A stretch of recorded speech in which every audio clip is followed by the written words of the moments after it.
അങ്കമാലി എരുമേലി ശബരി റെയിൽപാത പദ്ധതിയുമായി ബന്ധപ്പെട്ട നടപടികൾ വീണ്ടും വേഗത്തിലാവുകയാണ്. വർഷങ്ങളായി കേരളം കാത്തിരുന്ന ഈ നിർണായക റെയിൽവേ പദ്ധതി യാഥാർത്ഥ്യമാകാനുള്ള സാധ്യതകൾ ശക്തമാകുന്ന സാഹചര്യത്തിലാണ് ഭൂമി ഏറ്റെടുക്കൽ നടപടികൾക്ക് സംസ്ഥാന സർക്കാർ ഔദ്യോഗിക അനുമതി നൽകിയിരിക്കുന്നത്. പദ്ധതിയുടെ ഭാഗമായി എറണാകുളം, ഇടുക്കി, കോട്ടയം ജില്ലകളിലായി മൊത്തം 303.5 ഹെക്ടർ ഭൂമി ഏറ്റെടുക്കുന്നതിനായി ബന്ധപ്പെട്ട ജില്ലകളിലെ കളക്ടർമാർക്ക് റവന്യൂ വകുപ്പ് അനുമതി നൽകി ഉത്തരവ് പുറപ്പെടുവിച്ചിട്ടുണ്ട്. ഇതോടെ ഏറെക്കാലമായി നിലച്ചു നിന്നിരുന്ന പദ്ധതിക്ക് വീണ്ടും ജീവൻ ലഭിച്ചതായി വിലയിരുത്തപ്പെടുന്നു. പദ്ധതിക്കായി എറണാകുളം ജില്ലയിൽ നിന്ന് 152.05 ഹെക്ടർ ഭൂമിയും, ഇടുക്കി ജില്ലയിൽ നിന്ന് 31.64 ഹെക്ടർ ഭൂമിയും, കോട്ടയം ജില്ലയിൽ നിന്ന് 119.8 ഹെക്ടർ ഭൂമിയും ഏറ്റെടുക്കാനാണ് തീരുമാനിച്ചിരിക്കുന്നത്. ഭൂമി ഏറ്റെടുക്കുന്ന പ്രദേശങ്ങളുടെ സർവേ നമ്പർ ഉൾപ്പെടെയുള്ള വിശദമായ വിവരങ്ങളും റവന്യൂ വകുപ്പ് പുറത്തിറക്കിയ ഉത്തരവിൽ വ്യക്തമാക്കിയിട്ടുണ്ട്. എറണാകുളം ജില്ലയിലെ 17 വില്ലേജുകളിലും, ഇടുക്കിയിലെ 3 വില്ലേജുകളിലും, കോട്ടയത്തെ 13 വില്ലേജുകളിലുമാണ് ഭൂമി ഏറ്റെടുക്കൽ നടക്കുക.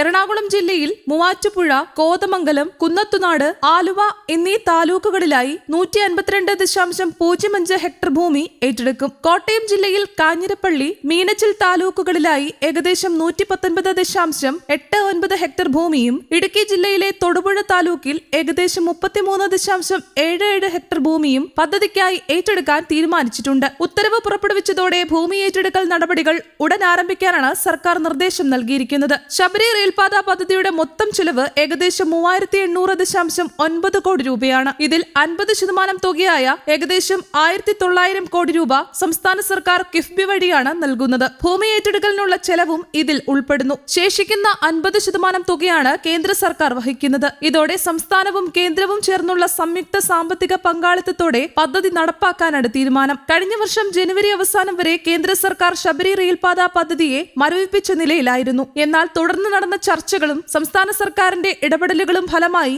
പദ്ധതി വീണ്ടും സജീവമാവുകയായിരുന്നു. ഇപ്പോൾ ഭൂമി ഏറ്റെടുക്കൽ നടപടികൾക്ക് അനുമതി ലഭിച്ചതോടെ പദ്ധതിയുടെ നടപ്പാക്കൽ ഘട്ടത്തിലേക്ക് കാര്യങ്ങൾ നീങ്ങുമെന്ന പ്രതീക്ഷ ശക്തമാണ്. അങ്കമാലി എരുമേലി റെയിൽപാത യാഥാർത്ഥ്യമാകുന്നതോടെ ഇടുക്കി ജില്ല ആദ്യമായി റെയിൽവേ ഭൂപടത്തിൽ സ്ഥാനം നേടും എന്നതാണ് പദ്ധതിയുടെ ഏറ്റവും വലിയ പ്രാധാന്യം. കൂടാതെ ലോകപ്രശസ്ത തീർത്ഥാടന കേന്ദ്രമായ ശബരിമലയിലേക്ക് എത്തുന്ന ലക്ഷക്കണക്കിന് തീർത്ഥാടകർക്ക് വലിയ സൗകര്യവും ഈ റെയിൽപാത ഒരുക്കും. റോഡ് ഗതാഗതത്തിന്റെ ഭാരം കുറയ്ക്കുന്നതിനും പ്രദേശങ്ങളുടെ സമഗ്ര വികസനത്തിനും പദ്ധതി സഹായകരമാകുമെന്നാണ് വിലയിരുത്തൽ. ശബരി റെയിൽപാത പദ്ധതി ആദ്യമായി പ്രഖ്യാപിച്ചത് 1997, 1998 കാലഘട്ടത്തിലെ റെയിൽവേ ബജറ്റിലാണ്. ഏകദേശം 111 കിലോമീറ്റർ ദൈർഘ്യമുള്ള ഈ പാത അങ്കമാലിയിൽ നിന്ന് ആരംഭിച്ച് എരുമേലി വരെ എത്തുന്നതാണ് പദ്ധതി. എന്നാൽ പ്രഖ്യാപനത്തിന് ശേഷം വിവിധ കാരണങ്ങളാൽ പദ്ധതി നീണ്ടുനിന്നു. ഇതിനിടെ അങ്കമാലി മുതൽ കാലടി വരെ ഏകദേശം 7 കിലോമീറ്റർ ദൈർഘ്യമുള്ള റെയിൽപാത നിർമ്മാണം പൂർത്തിയാക്കിയിട്ടുണ്ട്. കാലടിയിൽ റെയിൽവേ സ്റ്റേഷനും ഇതിനോടകം നിർമ്മിച്ചിരിക്കുകയാണ്. പെരിയാർ നദിക്ക് കുറുകെ ഏകദേശം 1 കിലോമീറ്റർ നീളമുള്ള പാലവും ഇതിനായി നിർമ്മിച്ചിട്ടുണ്ട്. പദ്ധതിയുടെ ഭാഗമായ മറ്റു സ്റ്റേഷനുകൾ സ്ഥാപിക്കേണ്ട സ്ഥലങ്ങളിൽ കല്ലിട്ട നടപടികളും മുമ്പ് പൂർത്തിയാക്കിയിരുന്നു.